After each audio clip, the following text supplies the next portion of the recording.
경제브리핑 불편한 진실이 여러분의 확실한 두통 치료제가 되어드리겠습니다. 경제 뉴스가 연예 뉴스처럼 쉽게 들리는 그날까지. 경제브리핑 불편한 진실. 경제브리핑 불편한 진실 2월 28일 순서 시작하겠습니다. 저희가 가끔 이렇게 불편한 진실을 얘기하면 이런 얘기들 많이 하시죠. 전문가도 아닌데 한마디로 너네들이 뭘 알아? 뭐 이런 얘기들 많이 하잖아요. 그쵸? 저희뿐만 아니라 다른 데에서도 아마추어 분들이 약간의 민감한 부분을 건들면 야 전문가도 아닌 사람들이 뭐 저런 얘기를 해 이런 얘기 많이 하잖아요. 맞아요. 그런데요, 제가 외신에서 놀라운 것을 봤습니다. 뭐냐면요, 아르헨티나의 자물쇠 공이래요. 열쇠 만드시는 분. 이 분이요, 초신성이 폭발하는 첫 촬영을 했다는 겁니다.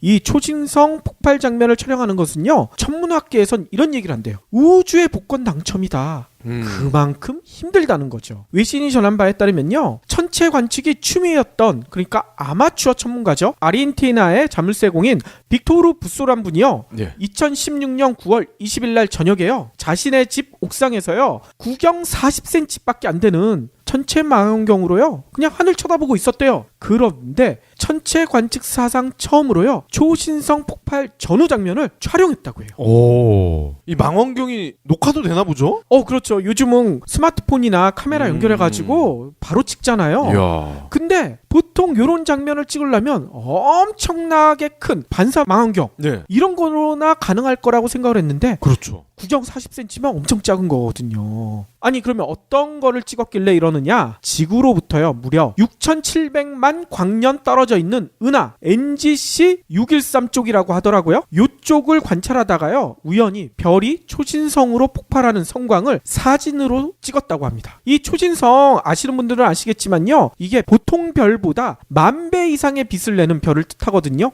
질량이 큰 별이 진화하는 마지막 단계로요, 급격하게 이게 폭발한다는 거예요. 빅뱅 수준에. 그래가지고 한번 폭발하고 밝게 빛난 다음에 곧바로 사라져 버린대요. 그래서요, 전문가들 사이에서는요, 이런 초신성을 관찰할 확률이요 1,000만 분의 1 아니면 1억 분의 1, 로또보다 훨씬 높아요. 거의 불가능에 가깝다는 게 중론이었다고 합니다. 실제로 많은 전문가들이, 특히 프로들이 여기에 도전했지만 지금까지 한 번도 찍어본 적이 없는데, 이 아마추어 아르헨티나의 자물쇠 공이 자신의 집 옥상에서 그것도 찍었다는 거예요. 대단하지 않습니까? 그래서요, 미국의 UC 버클리의 알렉스 플리펜코 교수는요, 천문학자들은 오랫동안 충격 방출이나 충격파로 불리는 이런 사건을 추적해 왔는데, 이런 초신성 폭발 촬영은 우주의 복권에 당첨된 것과 같다, 이런 얘기를 했다는 거예요. 그래서요, 이 부소란 분의 발견은요, 실제로 연구 논문이 돼서요, 지난 21일 날 그 유명한 과학 학술지 있죠, 네이처에 바로 실려버렸어.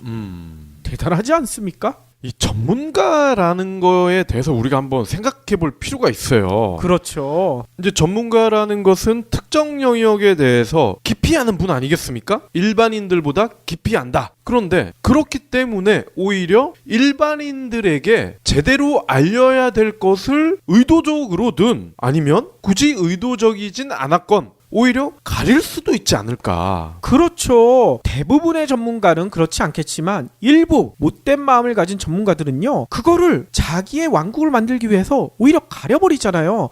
아마추어 분들이 이렇게 놀라운 발견을 해도 야, 아마추어한 거를 누가 믿을 수가 있어, 이런 식으로 자신의 영역 공고히 하는 데만 몰두하시는데, 이거 보세요. 아르헨티나의 자물쇠 공이 이런 우주의 복권에 당첨되는 이런 현실, 우리가 여기서 뭘 봐야 되겠습니까? 그리고 당장 지금 우리 대한민국만 봐도 박근혜를 전문가인 정치꾼이 몰아냈어요? 법관들이 몰아냈나요? 그러니까요. 절대 다수의 아마추어인 국민들이 몰아냈잖아. 그렇죠. 그리고 지금 조중동과 KBS, MBC와 자웅을 겨루고 있는 이 팟캐스트도 보면 대부분이 아마추어인 분들이에요. 근데 프로 못지 않은 여러 가지 지혜와 지식을 갖추신 분들이 놀라운 팩트들, 정보들을 전달해줘서 점점 들어주시는 분들이 늘어나고 있잖아요. 물론 그중에 저희 경불진도 포함되어 있고요. 저는 그렇게 생각해요. 아마와 프로의 차이 거의 없다. 다만 프로는 그들 집단에서 그들이 인정하는 거, 그게 프로가 아닐까 싶어요. 그러니까요. 그리고요, 저희가 프로 못지않은 아마추어 저희 애청자분들에게 선물 선물할 게 있죠. 그렇죠. 지난주에 소개해드렸던 신간 중에 혼자 밥 먹지 마라. 이거 기억나실 겁니다. 기억나죠. 예. 근데 이 출판사 1, 2 출판사 대표님이 전화를 주셨어요. 책 소개해줘서 너무 고맙다. 그런데 독자분들, 애청자분들에게 1, 2 출판사에서도 책을 좀 나눠드리고 싶다. 아하. 그래서 10권을 이벤트 도서로 선물을 하시기로 하셨습니다. 그러면 그 책 받으려면 어떻게 해야 됩니까? 예. 혼자 밥 먹지 마라. 제목이 재밌지 않습니까? 그렇죠. 그래서 저는 이 혼밥과 관련된 내용들을 좀 적어주신 분들을 선정을 해드리면 어떨까? 좋네요. 뭐 예를 들어서 혼밥이 좋은 이유 또는 혼자 밥을 먹어봤더니 페인이 되더라. 뭐 이런 다양한 이야기를 본인의 직접적인 사연을 올려주시면 아무래도 유리하겠죠? 그렇군요. 예, 그리고 1, 2 출판사 대표님께서 부탁을 하나 하시더라고요. 이 혼자 밥 먹지 마라가 개정판입니다. 그러니까 예전에 다른 출판사에서 나온 책이 여전히 팔리고 있나 봐요. 그래서 개정판이라는 걸 꼭 좀 강조해 달라. 이벤트 말고 책을 직접 사실 분들은 예. 개정판을 사달라. 그렇죠. 아하. 그러면서 저희한테도 책을 언급을 할 때는 꼭 혼자 밥 먹지 마라 개정판 여기까지 말을 해달라고 부탁을 하시더라고요. 그렇군요. 아니 뭐 개정이 됐으니까 뭔가 내용도 더 첨가가 된 게 있겠죠, 당연히. 그럼요. SNS 상의 인맥, 사실 이 개정판의 백미가 이거거든요. 이전 버전에는 이 부분에 대한 내용이 없습니다. 아하. 혼자 밥 먹지 마라 개정판에만 SNS 시대에도 미친 인맥을 구축하고 효과적으로 활용할 수 있는 방법이 들어있거든요. 그렇군요. 이번 이벤트는요, 언제까지 해야 되나요? 뭐 저희가 늘 그랬듯 한 2주 정도면 되지 않을까 싶은데요. 저희가 3월 15일까지 예. 팟빵이나 파티 게시판을 통해서 받도록 하겠습니다. 예. 2주 정도 되니까요. 충분히 참여할 시간이 될 것 같고요. 많은 분들 응모 부탁드립니다. 정말 사회생활 하실 때 도움이 되실 겁니다. 그러면 오늘 꼭 챙겨야 할 경제 브리핑. 식당 예약을 1시간 전까지 취소해야 예약금을 돌려받을 수 있고, 돌잔치와 회가변 이런 연애시설의 예약은요 7일 전 이후에 취소하면요 계약금과 총 이용금액의 10%를 위약금으로 물어야 합니다. 이 노쇼 문제 어떻게든 좀 풀어보겠다, 이런 대책인 것 같아요. 맞습니다. 그리고요 숙박업의 위약금 면제 사유인 천재지변의 지진, 화산도 해당되도록 기준이 개선이 됐다고 합니다. 아하. 공정거래위원회가요 28일 소비자와 사업자 간 분쟁의 원활한 해결을 위한 가이드라인 역할을 하는 소비자 분쟁 해결 기준 개정안을 확정해서 이날부터 시행을 했습니다. 예. 공정위는요 외식 서비스업을 연애시설 운영업 그리고 그 이외의 외식업으로 구분을 하고요 예약 취소 시기에 따라 위약금을 차등적으로 규정을 했습니다. 이에 따라서 돌잔치, 회갑 이런 연애시설을 예약하고 1개월 전에 취소하면 계약금을 돌려받을 수 있습니다. 하지만 7일 전에 취소하면요 계약금을 돌려받지 못하고 7일 전 이후에 취소하면 계약금과 총 이용금액의 10%를 위약금으로 같이 물어줘야 된다는 거예요. 아하. 식당은 예약 1시간 이전에 취소하면 예약금을 받을 수 있지만 1시간 이후에 취소를 하면요 예약금을 받을 수가 없습니다. 반면 식당이 취소하는 경우 식당 사업자가 사장님 사정으로 인해서 예약을 취소하면요 예약금의 2배를 물어줘야 된다는 거예요 소비자한테. 그렇군요. 또 예약 관련하면 항공 서비스 요거에 대한 보상 기준, 요것도 좀 궁금할 것 같아요. 강화가 됐다고 합니다. 국제선의 경우에 운항 시간이 초과되거나 대체편을 제공하지 못할 경우 이때 지급되는 항공사의 배상 범위가 기존 100에서 400달러에서 이게 200에서 600달러로 늘어납니다. 국내선은요 2시간 이상의 운송 지연에 대해서만 배상 기준이 있었지만 운항거리가 짧은 점을 고려해서 1시간, 2시간 이내 운송 지연에 대해서도 지연된 해당 구간 운임의 10%를 배상하도록 했습니다. 아하. 여행 같은 경우는 어떻게 됩니까? 천재지변 이런 여행자의 귀책 사유가 아닌 불가피한 이유로 계약을 취소할 경우에는요 위약금이 면제되도록 규정이 마련됐네요. 그렇군요. 전염병, 전염성 독감 이런 공연 관람이 공익에 저해되는 경우에도 실내 공연 관람을 취소할 수가 있잖아요. 이때도 후일 공연 기회를 부여받거나 위약금 없이 환불이 가능해집니다. 아하. 또 예약 관련해가지고 분쟁이 많은 게 결혼 준비. 네. 요거 할 때도 많잖아요. 그렇죠. 소비자 사정으로 계약을 해지하면요, 물품 제작 비용에만 위약금을 부과했었는데 앞으로는 서비스 비용을 포함해서 발생 비용 전체에 대해 위약금을 물어야 한다고 합니다. 아하. 이거 이제 소비자가 조심해야 되겠죠. 그렇죠. 상품권 환불할 경우에도요, 종전에는 상품권 구매 시 할인을 받았더라도 사업자는 권면 금액, 그러니까 쓰여져 있는 금액이란 뜻이죠. 이 금액의 90%를 기준으로만 환불을 해줬지만 앞으로는 소비자가 실제로 구매한 금액을 기준으로 90%를 상환받을 수가 있습니다. 아하. 기프티콘과 같은 전자상품권은요, 10,000원을 초과하더라도 80% 이상을 사용해야만 잔액을 받을 수가 있었는데 앞으로는요, 이게 기존 종이상품권처럼 60%만 사용을 해도요, 잔액을 받을 수가 있습니다. 예, 아니 요번에 공정위의 요런 제도 개선은요, 뭐 소비자한테 불리한 점도 있지만 예, 한편으로는 이런 것 같아요. 약속을 지키는 사회를 만들자. 그렇죠. 노쇼가 되면 본인한테도 나중에 피해가 돌아올 수가 있으니까요. 요 약속 예약한 거 반드시 지키고 불가피한 사정이 있을 경우에는 반드시 예약 취소하는 그런 문화가 생겨야 될 것 같아요. 최근에 국내 기준금리가요, 동결이 됐잖아요. 네, 그러면 은행의 대출금리 이것도 최소한 동결이 돼야지 정상 아닙니까? 그렇죠. 그런데 실상은 완전히 정반대로 가고 있대요. 뭐냐? 지난달 은행의 가계대출금리가요, 3년 4개월 만에 최고 수준으로 뛰어올랐다고 합니다. 예금금리는 어떻게 됐나요? 근데 웃기는 게 예금금리는요, 오히려 더 떨어졌대요. 한마디로 예대 마진이 더 확대됐다는 거죠.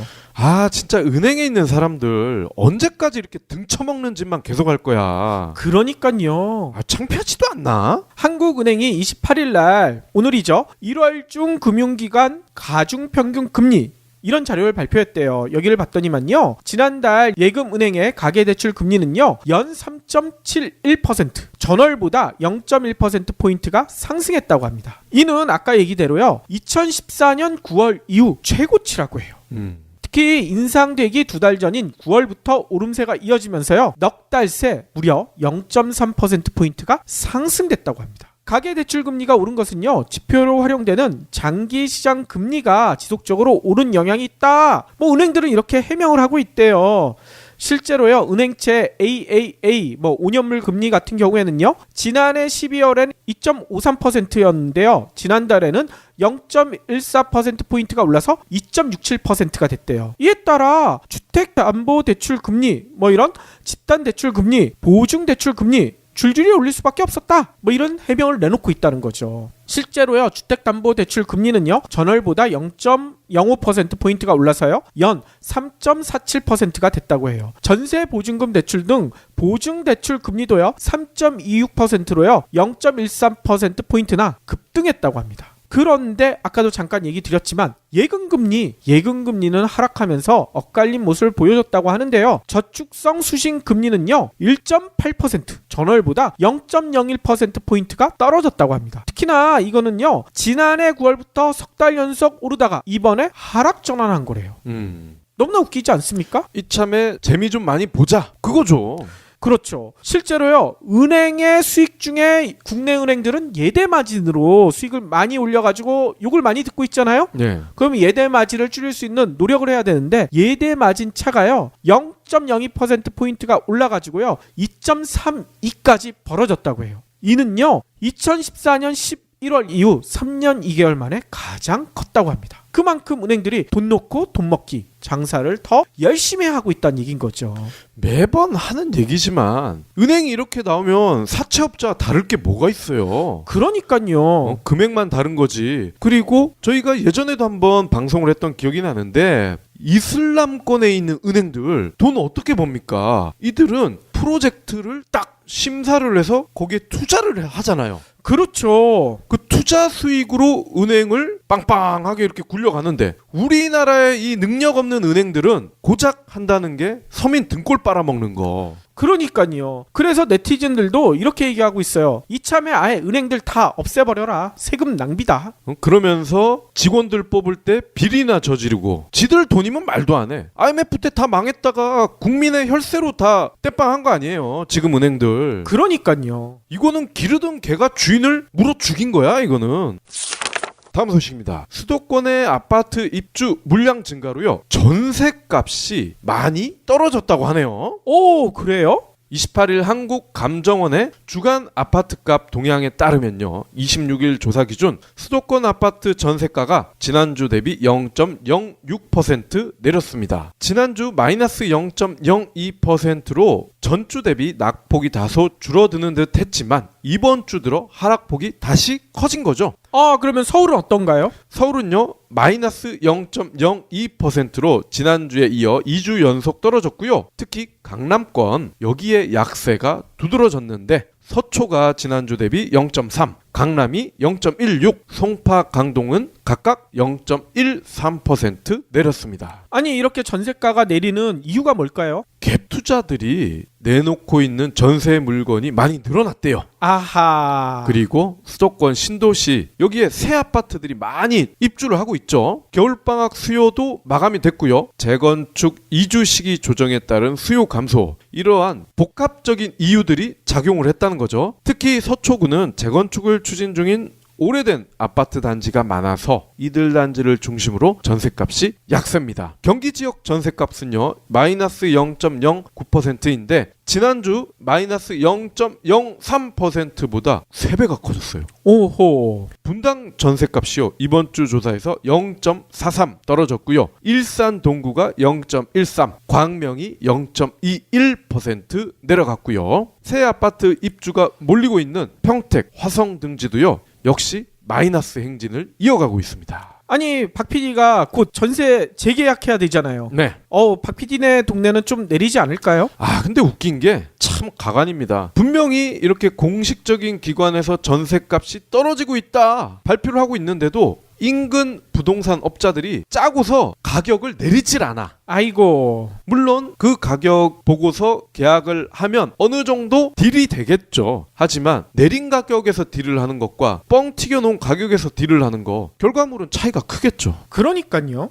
그러면 오늘 섹션 시작할 텐데요. 저희가 어제 법정 노동 시간이 68시간에서 52시간으로 단축됐다. 이 뉴스 전해드렸잖아요. 네. 일주일이 토요일, 일요일을 포함한 주 7일이라는 아주 명백한 이야기를 고용노동부에서 인정하지 않아가지고 네. 이게 안 되고 있었는데 아무튼 잘 해결이 돼서 노동시간이 52시간으로 단축됐다. 이 얘기였잖아요. 네. 이에 따라 종업원 300인 이상의 사업장과 공공기관은요. 오는 7월 1일부터 주당 노동시간 52시간을 반드시 지켜야 한다고 합니다. 물론 어제도 잠깐 얘기 드렸지만 휴일 노동수당은 통상 임금의 150% 수준 현행 기준을 그냥 유지하기로 한 점 누가 발목 잡고 있어서 그 얘기도 드렸었죠. 안타까움은 있지만 5년여 만에 민간 기업의 노동시간까지 단축되는 그런 제도 개선이 이루어진 거 이거는 그래도 좀 반가운 일이 아닌가 이런 얘기도 전해드렸었죠. 네.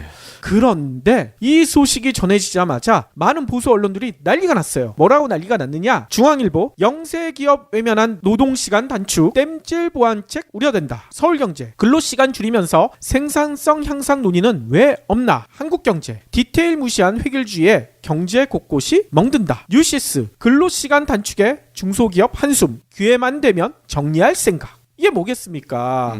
한마디로 이번 노동시간 단축 때문에 중소기업들이 커다란 어려움을 겪게 될 것 같다. 언론들이 갑자기 중소기업 편을 들고 있어요. 레파토리가 어쩜 이렇게 다 똑같냐. 그러니까요. 게다가 생산성 향상이 보장되지도 않는데 이렇게 노동시간을 줄이게 되면 기업들이 사람 더 뽑겠느냐, 일자리도 줄일 것이다. 이런 주장을 내놓고 있죠. 근로시간을 줄이면서 생산성 향상 논의는 왜 없나 이렇게 물어봤다면서요. 근로시간을 줄이는 것 자체가 생산성 향상인데 그러니까 이게 뭔 소리야. 단순한 논리를 걔네들은 이해를 못하는 거예요. 서울경제 니네들은 맨날 야근해.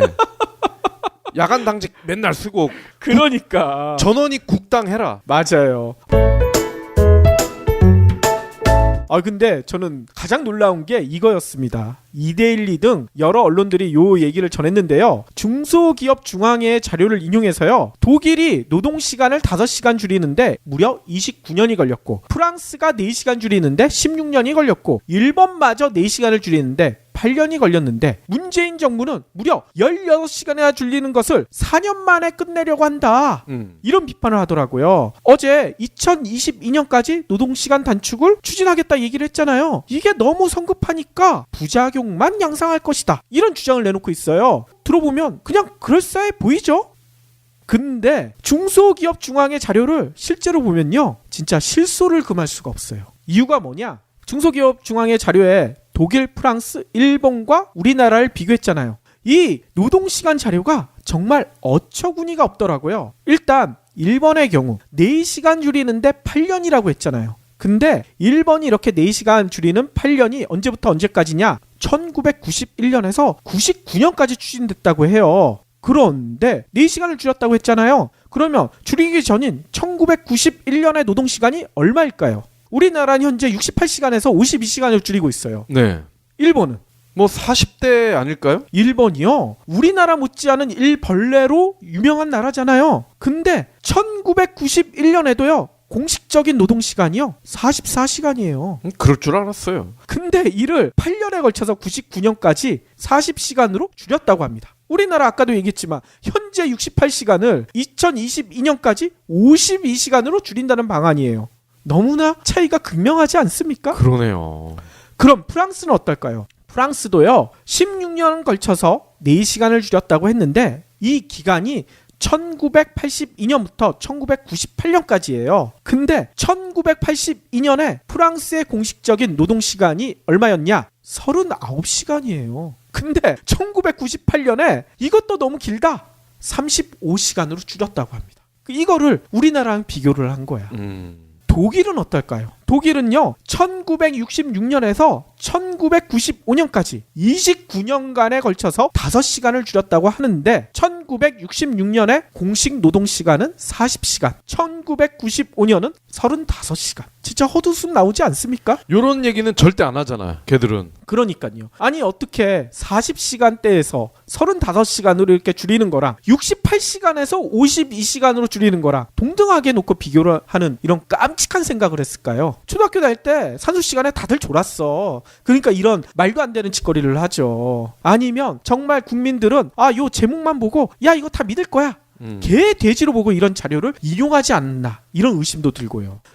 아무튼요 아까 박 PD도 열을 내던데 저도 이 자료를 보면서요 이런 말도 안 되는 자료를 놓고 비교한 이 데일리 아니면 다른 언론들 그리고 중소기업 중앙회는요 2022년이 돼도 68시간 꼬박 채우면서 일했으면 좋겠어요.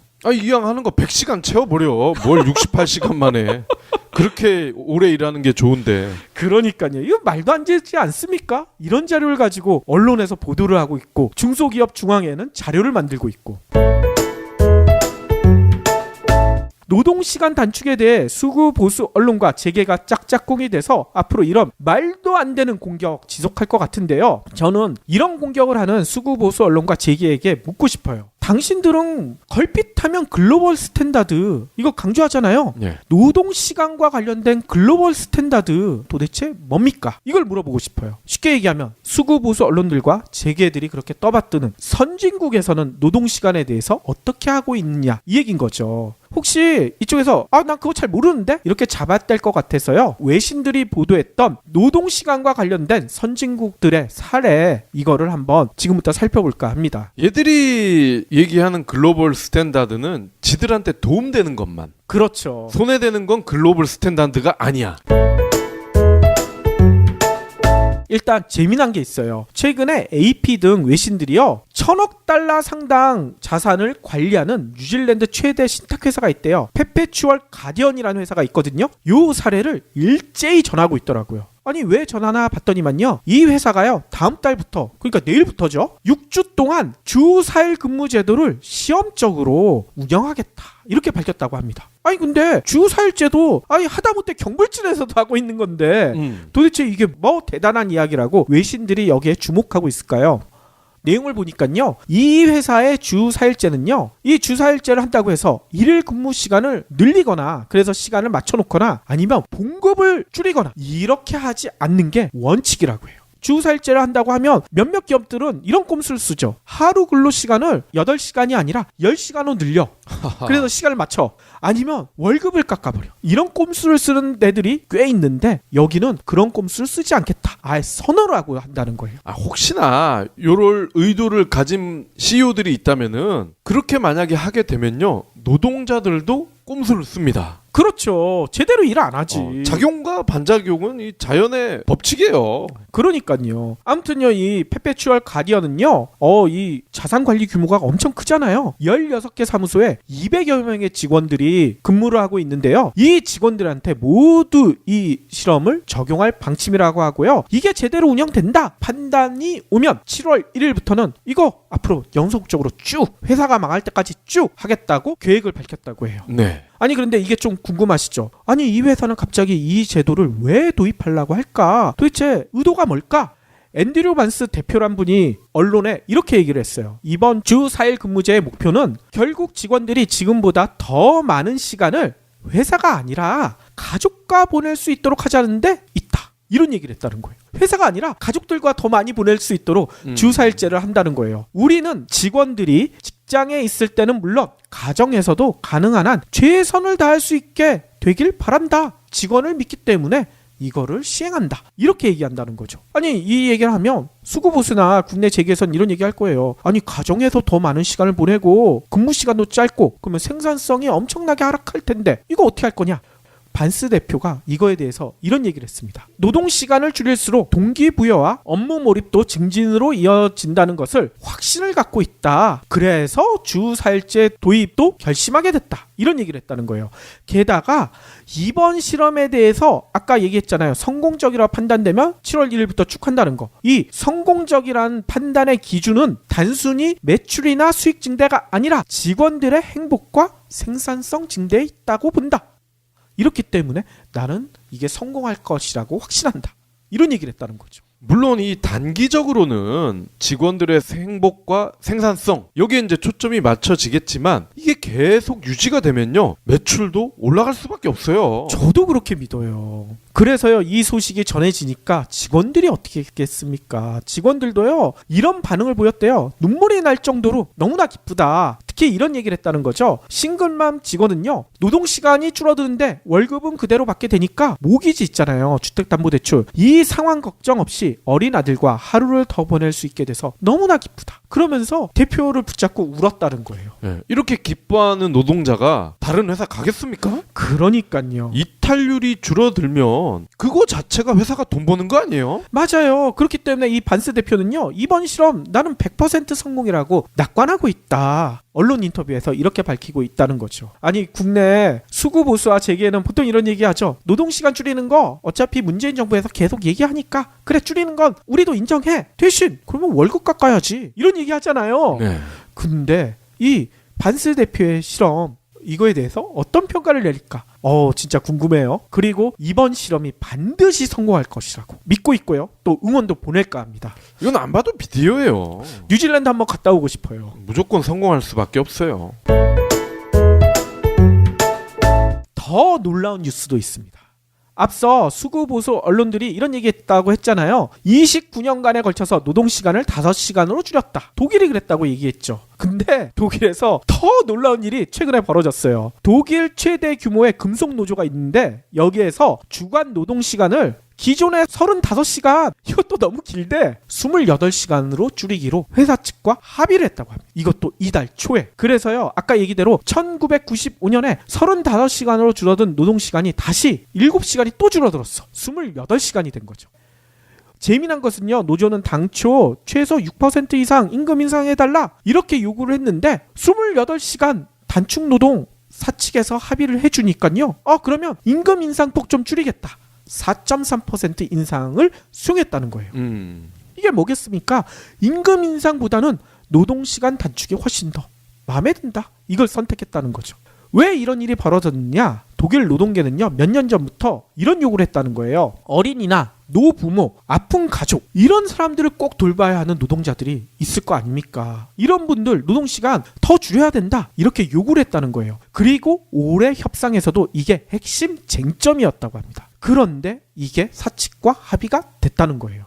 그래서요 이번 합의안은요 당장 자동차 업체들 있죠. 독일 자동차 업체들 여기에 모여있는 바덴부르텐베르크라는 주가 있대요. 여기 노동자 90만 명이 바로 적용받을 수 있대요. 그리고요 머지않아 독일 전체 자동차 업계뿐만 아니라 전체 산업에도 확산될 것이다. 이렇게 독일 언론들은 전망하고 있다고 합니다.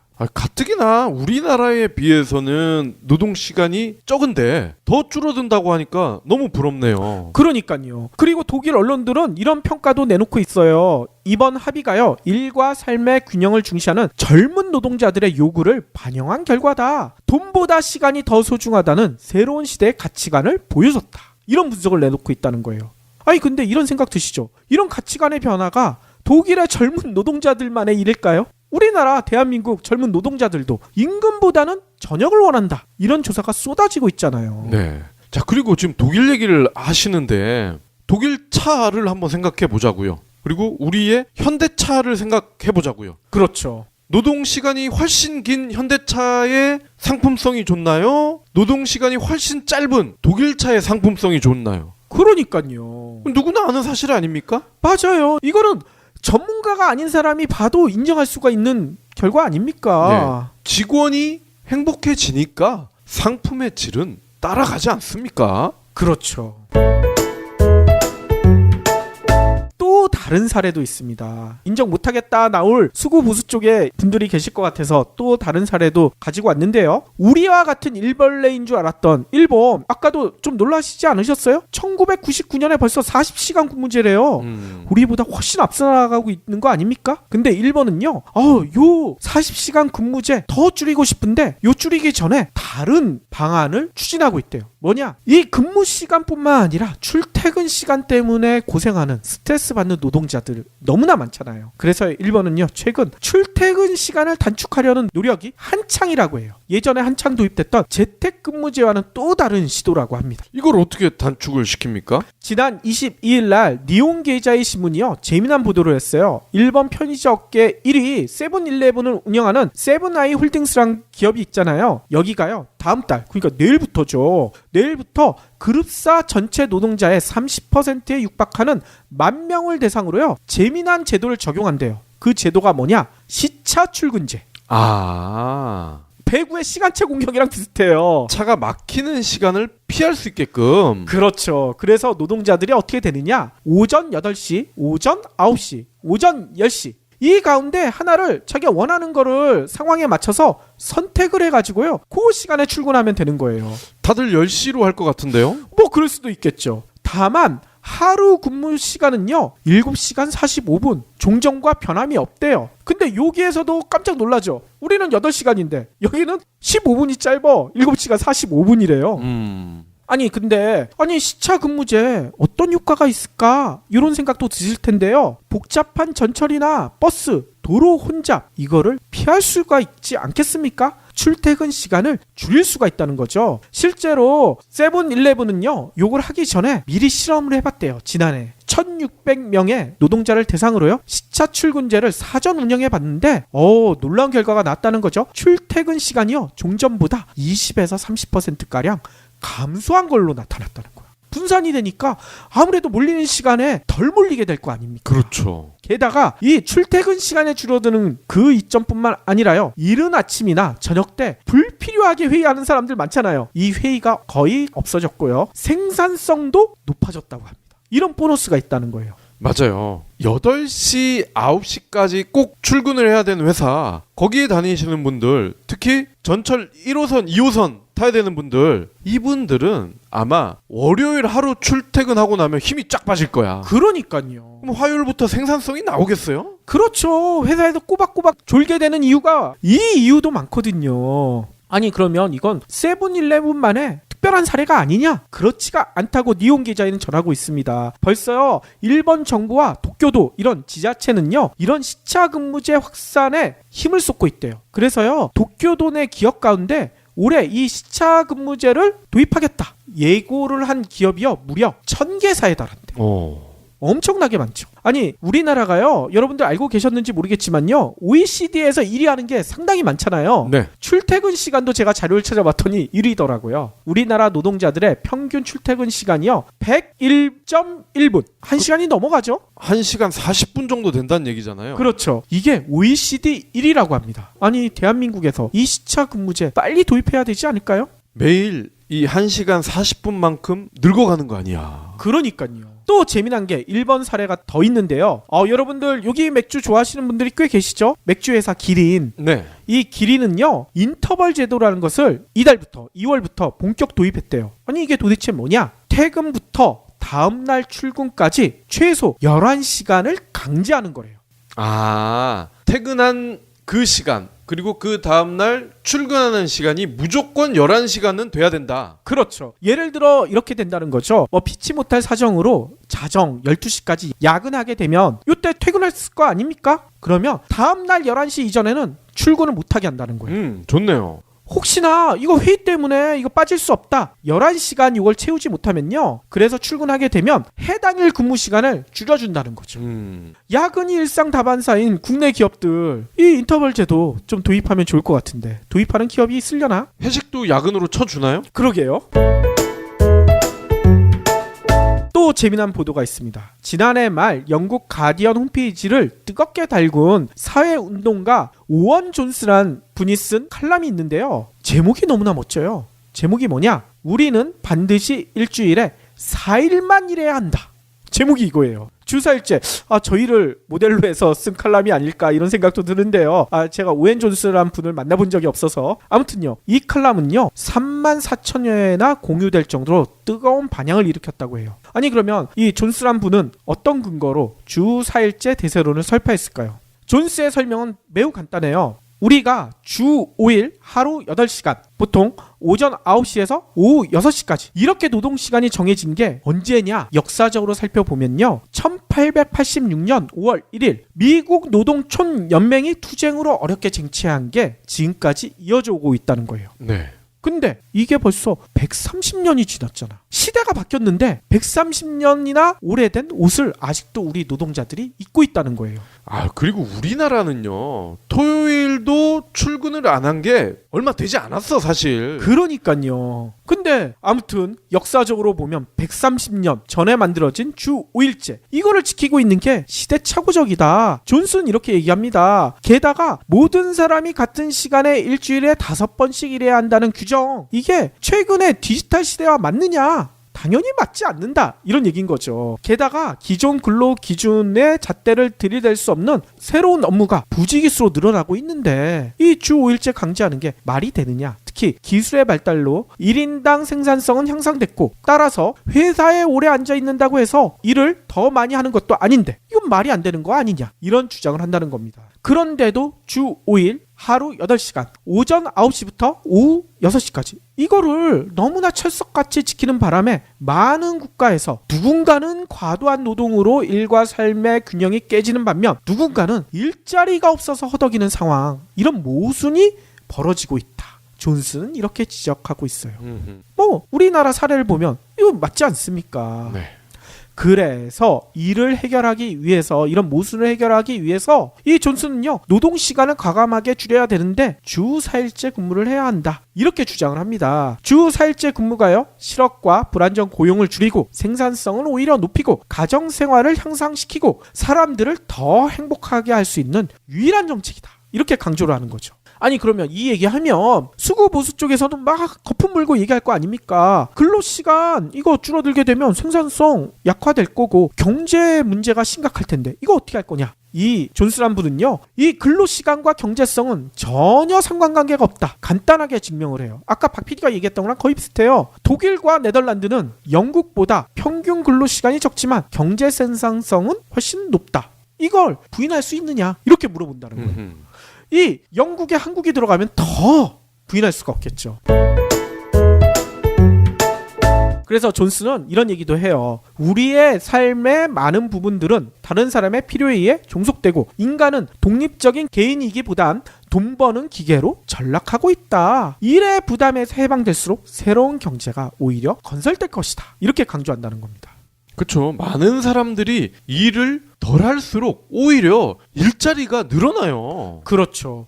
참고로요, 제가 좀 찾아봤더니만요, 노동시간에 관련된 우리나라 국책연구원의 연구 결과도 있더라고요. 이것도 재밌어요. KDI가 근로시간 단축이 노동 생산성에 미치는 영향, 이런 보고서를 낸 바가 있는데요. 여기를 보니까요, 핵심이 이거예요. 근로시간이 주 44시간에서 40시간으로 단축해 봤더니만 10인 이상 국내 제조업체 1인당 실질 부가가치가요, 줄어드는 게 아니라 오히려 1.5%가 늘어났대.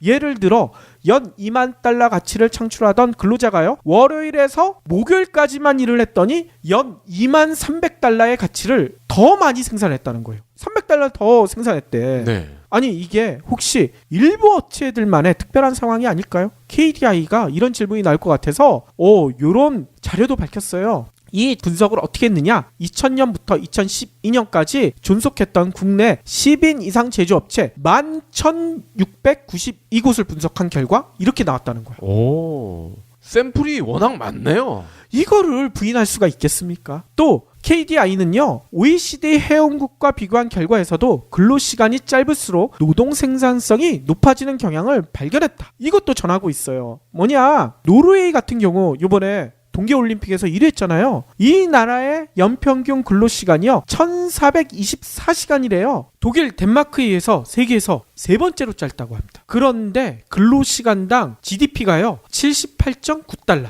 이거는요, 아일랜드 81.3달러, 룩셈부르크 81.1달러 다음으로 많다는 거예요. 아니, 그러면 우리나라는 어떨까? 우리나라가요, 연평균 근로시간이 2069시간이거든요. 네. 그런데 시간당 GDP는요, 얼마인 줄 아세요? 31.8달러밖에 안 돼. OECD 평균이 46.8달러인데 68% 수준. 그리고 노르웨이랑 비교하면 우리가 절반에도 못 미쳐요. 이게 뭔 얘기입니까? 이게 노동자들의 복수 아니겠어요? 오래 일하기 때문에 오히려 그렇죠. 생산성을 깎아먹는다. 대충 하는 거지. 그럴 수도 있고요. 더 중요한 얘기가 있습니다. 이거는요, 호주 공영에 여기도 SBS 방송이 있대요. 아, 그래요? 네, 여기서 최근에 이런 보도를 했어요. 국제노동기구 있죠, ILO. 여기가 1930년대 마련한 주당 48시간의 노동시간은 건강을 위해 크게 단축해야 한다, 이런 주장을 했다는 거예요. 네. 그리고 핀란드의 주당 38시간 노동이 가장 좋은 기준이다, 이런 연구 결과가 나왔다고 보도를 했다고 합니다. 아니, 이 연구 누가 했을까요? 봤더니만요, 호주 국립대학의 흐엉딘 박사가 했는데요. 이 딘 박사가 이렇게 얘기를 했대요. 연구 결과 남성, 여성 모두 평균으로 주당 노동시간 한도는 39시간이다. 근데 우리는 너무 많이 일을 하고 있다는 거예요. 그래서 이 노동시간 39시간 넘게 일을 하게 되면 어떻게 되느냐? 정신건강이 감퇴하기 시작한대. 심각하지 않습니까? 이 연구 결과에 따르면 우리나라 노동자 거의 대부분은 정신건강이 매우 위험한 상태라는 거예요. 그리고 어제도 병원에 태움 이야기를 했었잖아요. 그렇죠. 그게 다 이유가 있군요. 맞아요. 그리고 아까도 잠깐 OECD 1위 우리나라에 불명예 얘기했잖아요. 여러분들 다들 알고 계시죠? 저희 방송에서도 여러 번 얘기했지만 우리나라 자살률이 OECD 1위 아닙니까? 네. 이 이유 때문이 아닐까, 이런 생각도 들어요. 아무튼요, 딘 박사 연구 결과에 대해서 설명을 좀 더 들어보면요, 이런 얘기도 있습니다. ILO가 1930년에 마련한 48시간 한도는 남성이 노동시장을 지배하던 시절에 마련된 것이다. 너무 구시대적인 것이다. 더 긴 시간의 노동은 특히 일터 밖에서 더 많은 무임금 노동을 해야 하는 여성들에게 더 많은 문제점을 드러내고 있다. 이런 지적을 한 거죠. 네. 여성들은 일터에서 급여뿐만 아니라 유연성과 자율성은 적지만 남성보다 양육이나 집안일에 더 많은 시간을 쓰고 있잖아요. 이거를 강조하신 겁니다. 따라서 딘 박사는요, 주당 38시간의 핀란드 노동시간이 가장 이상적이다. 핀란드는 남성과 여성 대부분이 평균 노동시간과 성차별이 더 적은 정규직으로 일하고 있다. 이런 설명을 했다는 거예요.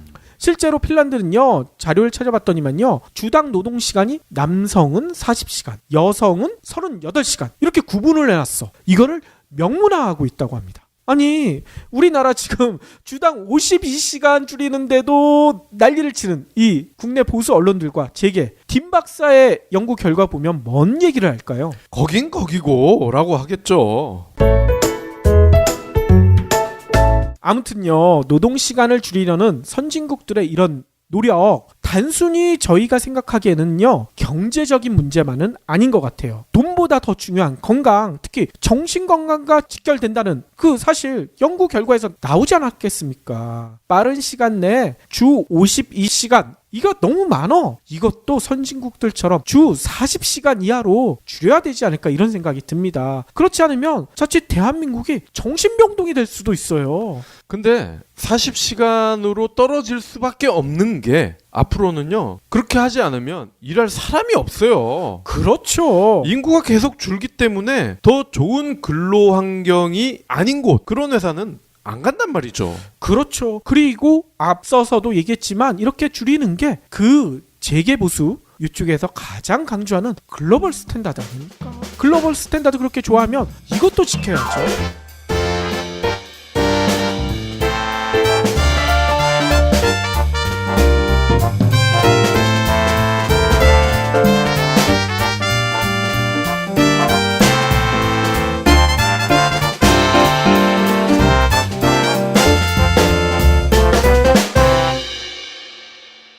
경제브리핑 불편한 진실 완주해주셔서 감사합니다.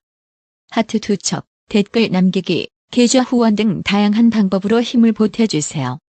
계좌 정보는 경제브리핑 팟빵 공지 코너에 있습니다. 여러분의 응원, 콘텐츠로 보답하겠습니다. 분들은 예. 개정판을 사달라. 그렇죠. 아하. 그러면서 저희한테도 책을 언급을 할 때는 꼭 혼자 밥 먹지 마라 개정판 여기까지 말을 해달라고 부탁을 하시더라고요. 그렇군요. 아니 뭐 개정이 됐으니까 뭔가 내용도 더 첨가가 된 게 있겠죠, 당연히. 그럼요. SNS 상의 인맥, 사실 이 개정판의 백미가 이거거든요. 이전 버전에는 이 부분에 대한 내용이 없습니다. 아하. 혼자 밥 먹지 마라 개정판에만 SNS 시대에도 미친 인맥을 구축하고 효과적으로 활용할 수 있는 방법이 들어있거든요. 그렇군요. 이번 이벤트는요, 언제까지 해야 되나요? 뭐 저희가 늘 그랬듯 한 2주 정도면 되지 않을까 싶은데요. 저희가 3월 15일까지 예. 팟빵이나 파티 게시판을 통해서 받도록 하겠습니다. 예. 2주 정도 되니까요. 충분히 참여할 시간이 될 것 같고요. 많은 분들 응모 부탁드립니다. 정말 사회생활 하실 때 도움이 되실 겁니다. 그러면 오늘 꼭 챙겨야 할 경제 브리핑. 식당 예약을 1시간 전까지 취소해야 예약금을 돌려받을 수 있고, 돌잔치와 회가변 이런 연회시설의 예약은요 7일 전 이후에 취소하면요 계약금과 총 이용 금액의 10%를 위약금으로 물어야 합니다. 이 노쇼 문제 어떻게든 좀 풀어보겠다, 이런 대책인 것 같아요. 맞습니다. 그리고요 숙박업의 위약금 면제 사유인 천재지변에 지진, 화산도 해당되도록 기준이 개선이 됐다고 합니다. 아하. 공정거래위원회가요 28일 소비자와 사업자 간 분쟁의 원활한 해결을 위한 가이드라인 역할을 하는 소비자 분쟁 해결 기준 개정안을 확정해서 이날부터 시행을 했습니다. 예. 공정위는요 외식 서비스업을 연회시설 운영업 그리고 그 이외의 외식업으로 구분을 하고요 예약 취소 시기에 따라 위약금을 차등적으로 규정을 했습니다. 이에 따라서 돌잔치, 회갑 이런 연회시설을 예약하고 1개월 전에 취소하면 계약금을 돌려받을 수 있습니다. 하지만 7일 전에 취소하면요 계약금을 돌려받지 못하고 7일 전 이후에 취소하면 계약금과 총 이용금액의 10%를 위약금으로 같이 물어줘야 된다는 거예요. 아하. 식당은 예약 1시간 이전에 취소하면 예약금을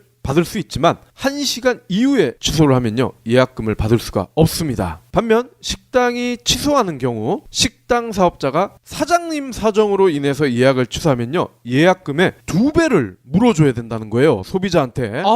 그렇군요. 또 예약 관련하면 항공 서비스 요거에 대한 보상 기준, 요것도 좀 궁금할 것 같아요. 강화가 됐다고 합니다. 국제선의 경우에 운항 시간이 초과되거나 대체편을 제공하지 못할 경우 이때 지급되는 항공사의 배상 범위가 기존 100에서 400달러에서 이게 200에서 600달러로 늘어납니다.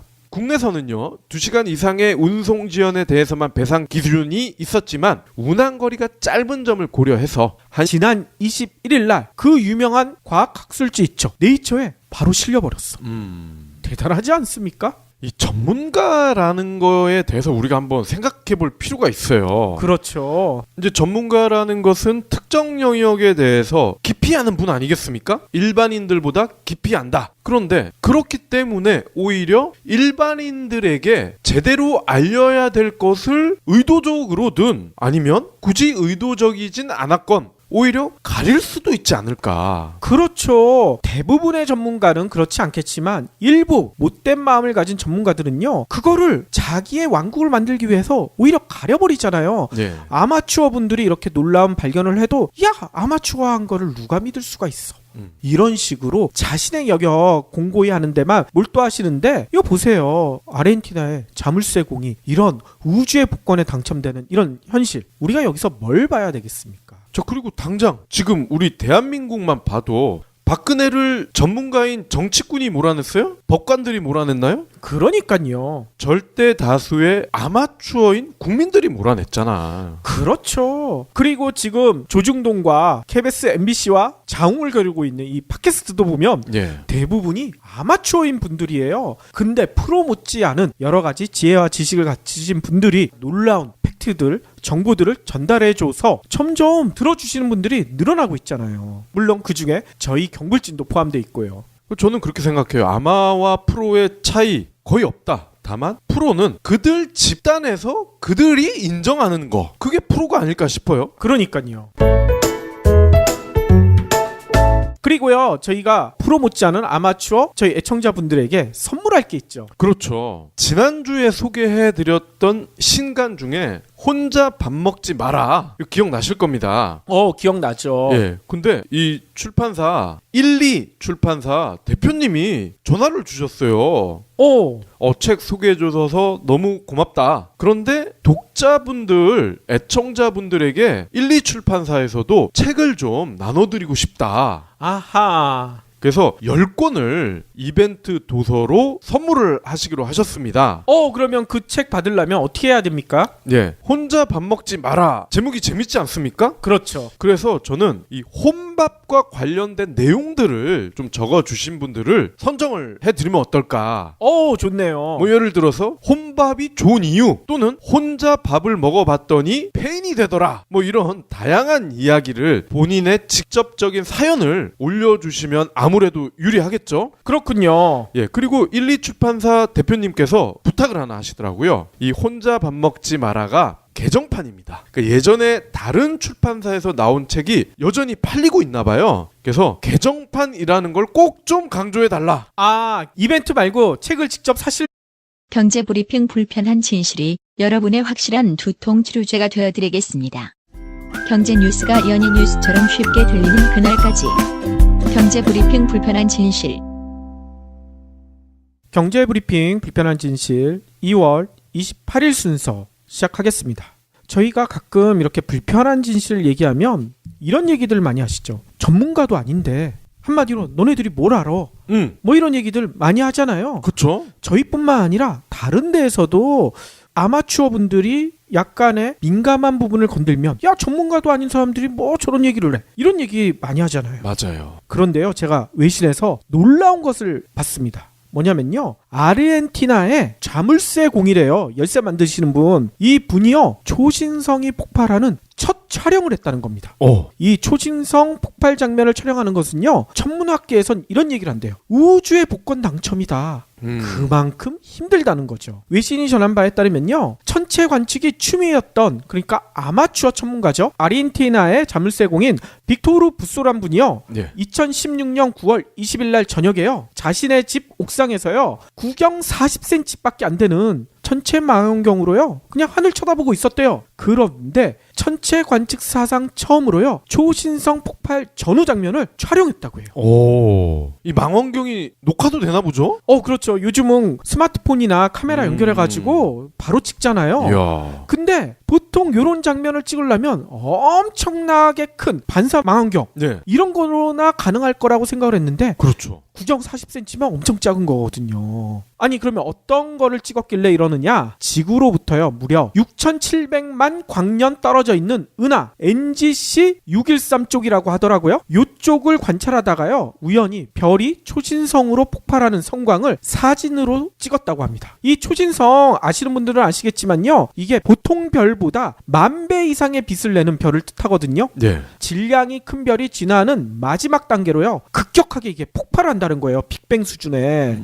그래가지고 한번 폭발하고 밝게 빛난 다음에 곧바로 사라져 버린대요. 그래서요 전문가들 사이에서는요 이런 초신성을 관찰할 확률이요 1천만 분의 1 아니면 1억 분의 1 로또보다 훨씬 높아요. 거의 불가능에 가깝다는 게 중론이었다고 합니다. 실제로 많은 전문가들이 특히 프로들이 여기에 도전했지만 지금까지 한 번도 찍어본 적이 없는데 이 아마추어 아르헨티나의 자물쇠 공이 자신의 집 옥상에서 그것도 찍었다는 거예요. 대단하지 않습니까? 그래서요 미국의 UC 버클리의 알렉스 플리펜코 교수는요 천문학자들은 오랫동안 충격 방출이나 충격파로 불리는 이런 사건을 추적해 왔는데 이런 초신성 폭발 촬영은 우주의 복권에 당첨된 것과 같다 이런 얘기를 했다는 거예요. 네. 그래서요 이 부소란 분의 발견은요 실제로 연구 논문이 돼서요 적으로 옳은 영향이 있다 은행들은 이렇게 해명을 하고 있대요. 실제로요 은행채 AAA 5년물 금리 같은 경우에는요 지난해 12월엔 2.53%였는데요 지난달에는 0.14%포인트가 올라서 2.67%가 됐대요. 이에 따라 주택담보대출금리 이런 집단대출금리 보증대출금리 줄줄이 올릴 수밖에 없었다 이런 해명을 내놓고 있다는 거죠. 실제로요 주택담보대출 금리는요 전월보다 0.05%포인트가 올라서요 연 3.47%가 됐다고 해요. 전세보증금 대출 등 보증대출 금리도요 3.26%로요 0.13%포인트나 급등했다고 합니다. 그런데 아까도 잠깐 얘기 드렸지만 예금금리는 하락하면서 엇갈린 모습을 보여줬다고 하는데요. 저축성 수신금리는요 1.8% 전월보다 0.01%포인트가 떨어졌다고 합니다. 특히나 이거는요 지난해 9월부터 석 달 연속 오르다가 이번에 하락 전환한 거래요. 너무나 웃기지 않습니까? 이참에 재미 좀 많이 보자 그거죠. 그렇죠. 실제로요 은행의 수익 중에 국내 은행들은 예대 마진으로 수익을 많이 올려가지고 욕을 많이 듣고 있잖아요. 네. 그럼 예대 마진을 줄일 수 있는 노력을 해야 되는데 예대 마진 차가요 0.02%포인트가 올라가지고요 2.32까지 벌어졌다고 해요. 이는요 2014년 11월 이후 3년 2개월 만에 가장 컸다고 합니다. 그만큼 은행들이 돈 놓고 돈 먹기 장사를 더 열심히 하고 있다는 얘기인 거죠. 매번 하는 얘기지만 은행이 이렇게 나오면 사채업자 다를 게 뭐가 있어요. 그러니까요. 금액만 다른 거지. 그리고 저희가 예전에도 한번 방송을 했던 기억이 나는데 이슬람권에 있는 은행들 돈 어떻게 법니까? 이들은 프로젝트를 딱 심사를 해서 거기에 투자를 하잖아요. 그렇죠. 그 투자 수익으로 은행을 빵빵하게 이렇게 굴려가는데 우리나라의 이 능력 없는 은행들은 고작 한다는 게 서민 등골 빨아먹는 거. 그러니까요. 그래서 네티즌들도 이렇게 얘기하고 있어요. 이참에 아예 은행들 다 없애버려라. 세금 낭비다. 그러면서 직원들 뽑을 때 비리나 저지르고 지들 돈이면 말도 안 해. IMF 때 다 망했다가 국민의 혈세로 다 떼빵한 거 아니에요. 지금 은행들. 그러니까요. 이거는 기르던 개가 주인을 물어 죽인 거야 이거는. 다음 소식입니다. 수도권의 아파트 입주 물량 증가로요 전셋값이 많이 떨어졌다고 하네요. 오, 그래요? 28일 한국감정원의 주간 아파트값 동향에 따르면요 26일 조사 기준 수도권 아파트 전세가가 지난주 대비 0.06% 내렸습니다. 지난주 마이너스 0.02%로 전주 대비 낙폭이 다소 줄어드는 듯 했지만 이번 주 들어 하락폭이 다시 커진 거죠. 그러면 서울은 어떤가요? 서울은요 마이너스 0.02%로 지난주에 이어 2주 연속 떨어졌고요. 특히 강남권 여기에 약세가 1시간, 2시간 이내 운송 지연에 대해서도 지연된 해당 구간 운임의 10%를 배상하도록 했습니다. 아하. 여행 같은 경우는 어떻게 됩니까? 천재지변 이런 여행자의 귀책 사유가 아닌 불가피한 이유로 계약을 취소할 경우에는요 위약금이 면제되도록 규정이 마련됐네요. 그렇군요. 전염병, 전염성 독감 이런 공연 관람이 공익에 저해되는 경우에도 실내 공연 관람을 취소할 수가 있잖아요. 이때도 후일 공연 기회를 부여받거나 위약금 없이 환불이 가능해집니다. 아하. 또 예약 관련해 가지고 분쟁이 많은 게 결혼 준비. 네. 요거 할 때도 많잖아요. 그렇죠. 소비자 사정으로 계약을 해지하면요. 물품 제작 비용에만 위약금을 부과했었는데 앞으로는 서비스 비용을 포함해서 발생 비용 전체에 대해 위약금을 물어야 한다고 합니다. 아하. 이거 이제 소비자가 조심해야 되겠죠. 그렇죠. 상품권 환불할 경우에도요. 종전에는 상품권 구매 시 할인을 받았더라도 사업자는 권면 금액, 그러니까 쓰여져 있는 금액이란 뜻이죠. 이 금액의 90%를 기준으로만 환불을 해줬지만 앞으로는 소비자가 실제로 구매한 금액을 기준으로 90%를 상환받을 수가 있습니다. 아하. 기프티콘과 같은 전자상품권은요 10,000원을 초과하더라도 80% 이상을 사용해야만 잔액을 받을 수가 있었는데 앞으로는요 이게 기존 종이상품권처럼 60%만 사용을 해도요 잔액을 받을 수가 있습니다. 예, 아니 요번에 공정위의 요런 제도 개선은요 뭐 소비자한테 불리한 점도 있지만 예, 한편으로 이런 것 같아요. 약속을 지키는 사회를 만들자. 그렇죠. 노쇼가 되면 본인한테도 나중에 피해가 돌아올 수가 있으니까요. 요 약속 예약한 거 반드시 지키고 불가피한 사정이 있을 경우에는 반드시 예약 취소하는 그런 문화가 생겨야 될 것 같아요. 최근에 국내 기준금리가요 동결이 됐잖아요. 네, 그러면 은행의 대출금리 이것도 최소한 동결이 돼야지 정상 아닙니까? 그렇죠. 그런데 실상은 완전히 정반대로 가고 있대요. 뭐냐? 지난달 은행의 가계대출금리가요 3년 4개월 만에 최고 수준으로 뛰어올랐다고 합니다. 예금금리는 어떻게 됐나요? 근데 웃기는 게 예금금리는요 오히려 더 떨어졌대요. 한마디로 예대 마진이 더 확대됐다는 거죠. 진짜 은행에 있는 사람들 언제까지 이렇게 등쳐먹는 짓만 계속 할 거야. 그러니까요. 창피하지도 않나? 한국은행이 28일 날 오늘이죠. 1월 중 금융기관 가중평균금리 이런 자료를 발표했대요. 여기를 봤더니만요. 지난달 예금은행의 가계대출 금리는요. 연 3.71% 전월보다 0.1%포인트가 상승했다고 합니다. 이는 아까 얘기대로요. 2014년 9월 이후 최고치라고 해요. 특히 인상되기 2달 전인 9월부터 오름세가 이어지면서요. 넉 달 새 무려 0.3%포인트가 상승됐다고 합니다. 가계대출 금리가 오른 것은요. 지표로 활용되는 장기시장 금리가 지속적으로